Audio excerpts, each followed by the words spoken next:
माई के भक्त लोग, रउआ सभे देश दुनिया में तमाम धाम के नाम सुनले बानी, लेकिन एगो बैकुंठपुर क्षेत्र में एगो धाम बा, ग्राम सिंहासनी में बाबा धनेश्वर धाम के मंदिर, जहां विराजमान बानी सिंहासनी माई भवानी। वही सिंहासनी माई के मंदिर में सुबोध अकेला जी अपना पत्नी के साथे वो माई का लगे एगो पुत्र के गुहार करे जातनी, जहां दर्शन करावे में सहयोग करतानी हृदयेश्वर नाथ दुबे जी, राजेश्वर तिवारी जी, संजय तिवारी जी, साथ में मनोज शर्मा जी। तल्ली सुनी राजू रसिया जी की आवाज में ही प्रस्तुति।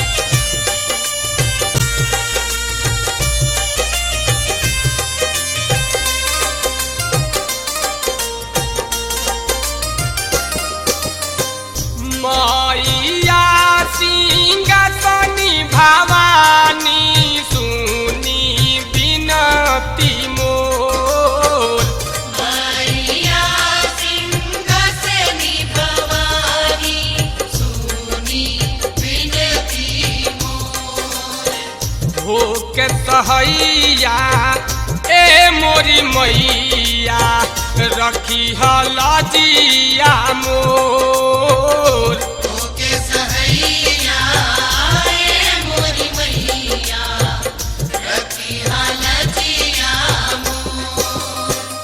मैया सिंहासनी भवानी सुनी बिनती मोर।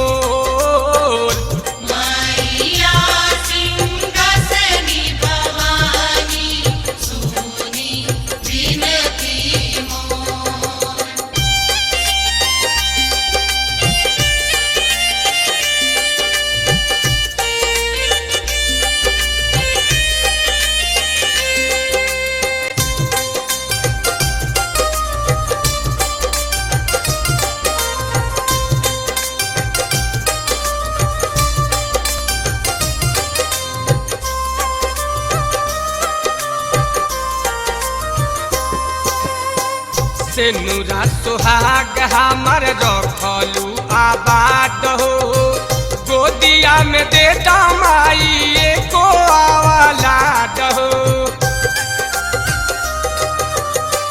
सेनुरा सुहाग हमर रखलू आबाद हो, गोदिया में दे दमाई एको औलाद हो। एक बलकवा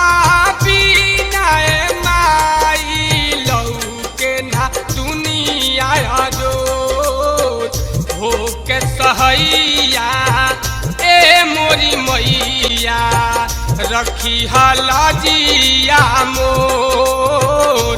मैया सिंहासनी भवानी सुनी बिनती मोर।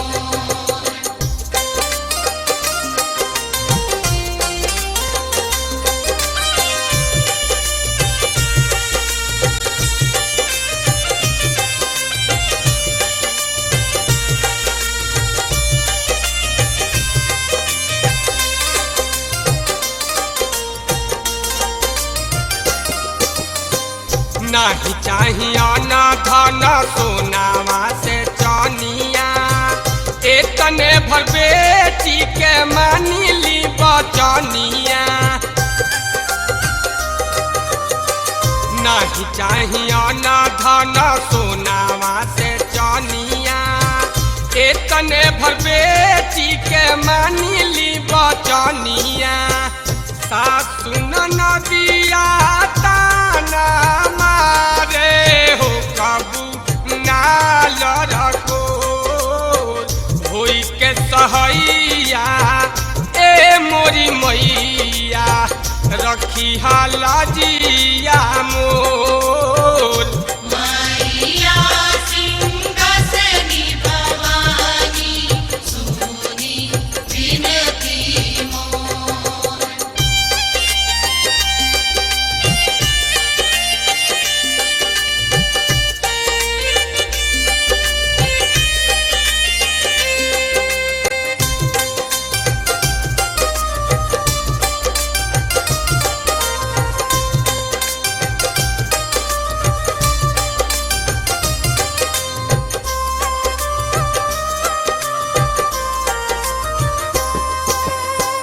राजू महेश परदेसी के तू तारालू सारमा सुबास जी के भगिया सवरालू राजू महेश परदेसी के तू तारालू सारमा सुबास जी के भगिया सवरालू ए मेंबरो तारा संगे मनोजा काहेले करा जो भूखे सहैया ए मोरी मैया रखी हलाजिया मोर मैया सिंहासनी भवानी सुनी विनती मोर मैया सिंहासनी भवानी सुनी विनती मोर मैया सिंहासनी भवानी सुनी विनती मोर भूखे सहैया ए मोरी मैया रखी हलाजिया मोर